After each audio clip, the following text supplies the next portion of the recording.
जी यहाँ पे देखें क्वेश्चन नंबर 6 पर हम आ गए हैं एक्सरसाइज 7.1 में।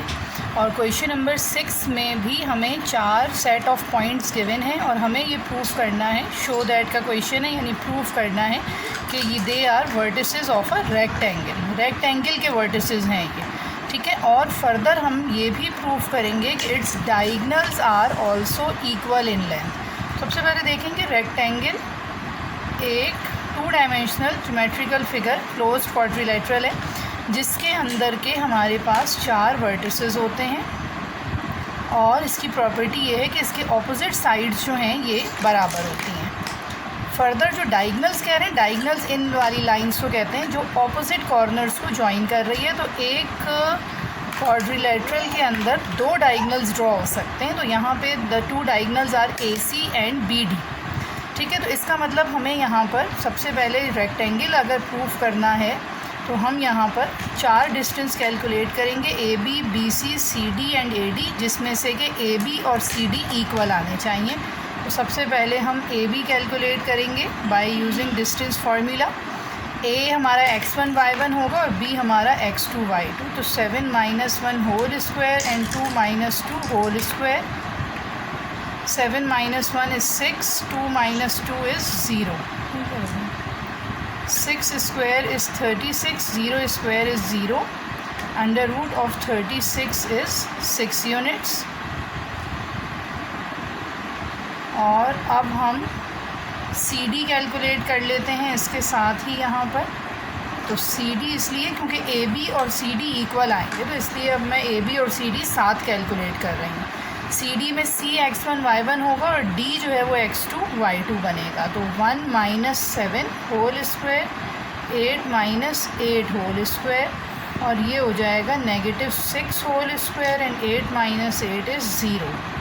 -6 square is 36, 0 is square is 0, under root of 36 is 6 units. ये हमारे पास आ गया है CD and you can see के AB और CD जो हैं वो दोनों सेम आ रहे हैं।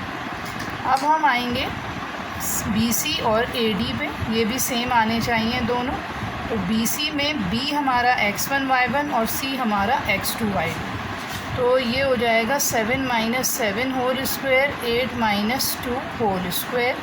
7 - 7 इज़ 0, 8 - 2 इज़ 6। तो ये बन गया 0 and 6 square is 36 which is 6, under root of 36 is 6 units.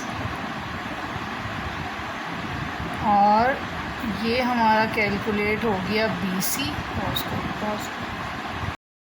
जी, अब हमने ये BC कैलकुलेट कर लिया है जो कि अगेन 6 यूनिट्स आ रहा है। और अब हम कैलकुलेट करेंगे AD, और AD में A will be x1 y1 and D will be x2 y2। तो ये हो जाएगा 1 - 1 square and 8 - 2 square. 1 - 1 is 0, 8 - 2 is 6, और 0 + 6 का square is 0 + 36, under root 36 which will be 6 units. अच्छा, अब यहाँ पे ये चीज़ देखें कि चारों साइड जो हैं वो सेम आ रही हैं, जबकि क्वेश्चन में हमें यहाँ पर रेक्टेंगल दिया हुआ था। तो इसको करेक्ट कीजिए, this should not be rectangle, this should be square. इसको स्क्वायर लिखिए यहाँ पे।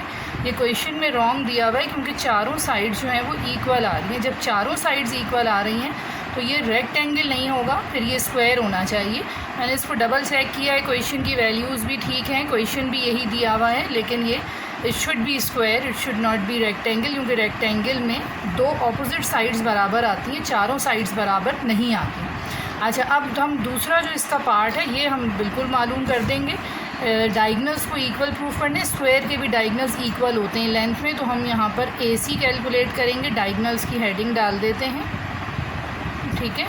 तो AC में A हमारे पास x1 y1 और C x2 y2 होगा। 7 - 1 square and 8 - 2 square. 7 - 1 is 6 square, 8 - 2 is again 6 square. ये आ रहा है 36 + 36, और 36 + 36 को ऐड करवाएंगे तो ये बनेगा 672, अंडर रूट ऑफ 72 यूनिट्स बन रहा है।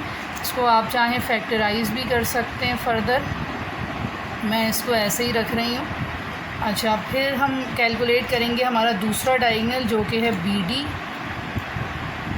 और BD में हमारे पास B x1 y1 and D will be x2 y2।